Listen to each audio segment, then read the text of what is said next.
வணக்கம் மக்களே, செல்வத்து ஜீவிக்கு மனமார்ந்த அன்போட 11:25 வரவேற்கிறேன். Good morning. இன்றைக்கி செவ்வாய்க்கிழமை ஒரு நியூ ரெசிபியோடு உங்களுக்கெல்லாம் வந்திருக்கேன்.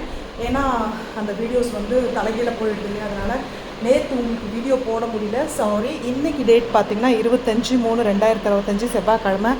வீடெல்லாம் மாப் போட்டு வச்சுருக்காங்க. ஸோ ஆல்மோஸ்ட் எல்லா வேலையும் ஜீவி வீட்டில் முடிஞ்சிருச்சு. ஸோ இன்றைக்கி என்ன ஜீவி புது ரெசிபியை கொண்டு வந்திருக்கீங்க அப்படின்னா, புது ரெசிபி கிடையாது, நான் பண்ண போகிறதுனால இது எனக்கு புதுசு. ஸோ என்ன ரெசிபி ஜீவி உங்களுக்கு சொல்லித்தர போகிறேன். நான் அரைச்சிட்டோம்னா காட்ட முடியாது, வீடியோ கட் பண்ணி எடுத்தோம்னா தலைகீழ மாறுது. நான் எடிட்டிங்லாம் பண்ணுறதில்ல, போகிற போக்கில் அடிச்சு விட்றவ தான். ஸோ இன்றைக்கி பச்சைப்பயிறு தோசை ஸோ வெந்துக்கிட்டு இருக்கு. அதுக்கப்புறமேட்டு நேற்று ஏன் ஜீவி வீடியோ போடல அப்படின்னா, ஞாயிற்றுக்கிழமை பிரியாணி பண்ணேன் இல்லையா. ஸோ நேற்று ஃபுல்லாக உண்மையாலுமே சொல்கிறீங்க, ஃபஸ்ட்டு டே பிரியாணியை விட செகண்ட் டே பிரியாணிக்கு தான் ரொம்ப ரொம்ப ரொம்ப ரொம்ப ருசி அதிகம். எப்படி மீன் குழம்புக்கு செகண்ட் டே ருசி அதிகமோ அதே மாதிரியே சத்தியமாக சொல்கிறேன், ப்ரான் பிரியாணிக்கும் அதே மாதிரி தான். அதுவும் இன்னும் கொஞ்சம் ஆயிலெலாம் ஊற்றி அந்த ஃப்ரை பண்ணும்போது அந்த சுண்ட சுண்ட சுண்ட அவ்வளோ ஒரு டேஸ்ட்டாக இருக்குது, செம்ம. அது நேற்று அந்த பிரியாணியும் பத்தாமல் நேற்று நைட்டு நம்ம பாண்டியன் நினைக்கிறேன், சாரி படியான் ஹோட்டல்லையும் நைட்டு என்னோடய ப்ரான் பிரியாணி ஃபேவரட் எடுத்துன்னுட்டு இன்றைக்கி ஒரு நாள் வெஜ்ஜு வச்சு தள்ளுவோம் அப்படின்னு சொல்லிட்டு வந்திருக்கேன். ஸோ அந்த வெஜ் ரெசிபி சூப்பரான ரெசிபி, சட்னி ஆட்டிட்டு நாளைக்கு டேஸ்ட் சொல்கிறேன். பட் அதுக்கு முன்னாடி இருக்கிற இன்க்ரீடியன்ஸ் எல்லாம் உங்களுக்கு காட்டிடுறேன். ஸோ வாங்க ஜிவி கிச்சனில் என்னென்னு பார்த்துடலாம். என்னென்னா பச்சைப்பயிறு, அதுக்கப்புறமேட்டு ஏன்னா 3 நாளாக சாப்பாடு பிரியாணின்னு சாப்பிட்டதுனால இது தேங்காய் எண்ணெய் ஊற்றி பச்சைப்பயிறு, உளுந்து, வெந்தயம் போட்டு பச்சை மிளகா, இஞ்சி, அவ்வளோதான். இது இந்த தோசை. இது காக்காக்கு ஆஸ் யூஷுவல் சாதம். இது பார்த்திங்க அப்படின்னா இது என்ன காய் சொல்லுவாங்க, என்ன காய்ங்க அது, ஐயோ சௌச்சௌ சட்னி தான். நான் தனியா, வரமிளகா, பூண்டு, மிளகு, சின்ன வெங்காயம், தேங்காய், புளி அண்டு கருவேப்பிலை, ஸோ சால்ட், இதெல்லாம் போட்டு மிக்சியில் சட்னி அரைக்க போகிறேன். அதுக்கப்புறமேட்டு பயங்கரமாக சாப்பிட்டதுனால நான் டயட்டுன்றது வாழ்க்கையில் இருக்கிறதே கிடையாது.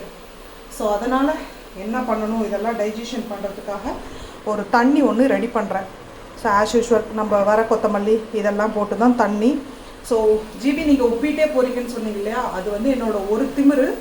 இன்னொன்று பார்த்தீங்கன்னா தைராய்டு லெவல் இப்போ தான் ஸ்டார்ட் ஆகிருக்கு.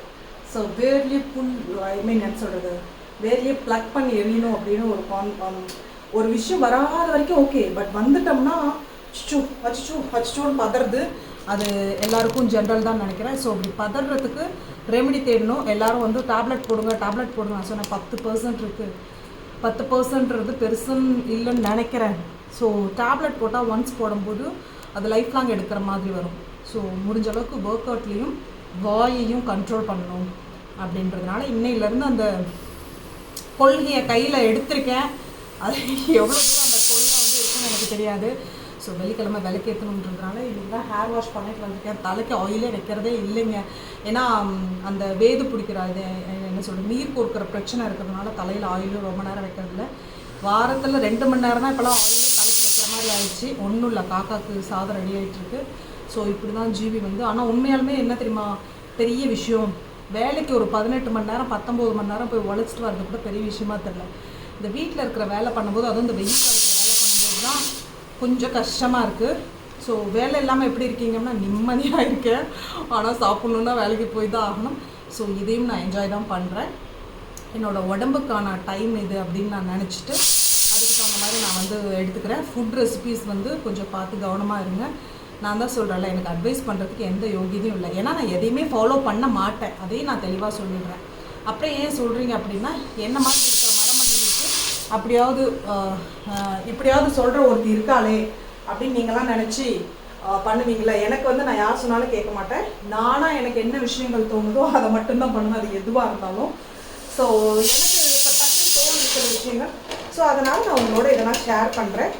கேட்காதது உங்கள் விருப்பம்.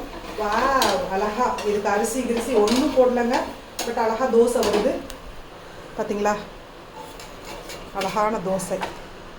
அரிசி ஒன்றும் போடலை. ஸோ இதாவது முடிஞ்ச அளவுக்கு செஞ்சு சாப்பிடுங்க. கொஞ்சமாவது ஹெல்த்தியாக இருக்கணும்னு என்ஜாய் பண்ணுங்கள். சரிங்க, எனக்கு கால் வரப்போகுது. நானும் போயிட்டு சாப்பிட்டுட்டு ஈவினிங் தான் பூஜை எல்லாம் பண்ண போகிறேன். ஓகேவா? இருங்க திருப்பி காட்டிடுறேன். S, well done dosa. நல்லபடியாக ஒரு தோசை வந்துருச்சு.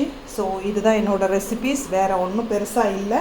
பெருசாக இருந்தால் கண்டிப்பாக உங்களோட ஷேர் பண்ணிக்கிறேன். குளிச்சுட்டு வந்தேன், தலையை கூட நான் தோடல. பாய். அதில் தோடு போடல, கழுத்தில் மணி போடல, அதெல்லாம் கேட்கக்கூடாது. ஓகே, நான் இப்போது ஜிம் தான் கிளம்ப போகிறேன்.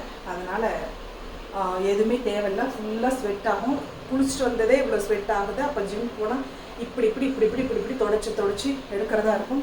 சரிங்க, பாய். நேற்றுக்கும் சேர்த்து இன்றைக்கி வீடியோ போட்டேன். அப்புறம் யாரும் என்னை கேட்கக்கூடாது. பாய். முடிஞ்சால் ரெசிபி செஞ்சு பார்த்துட்டு ஒன்றாவது நல்லா இருக்கா நல்லா இல்லையான்னு ஷேர் பண்ணுங்கள். ஏன்னா புது புது ரெசிபிஸ் நான் செஞ்சு பார்க்கும்போது அது உங்களோட தான் ஷேர் பண்ணுறேன். பாய். Love you.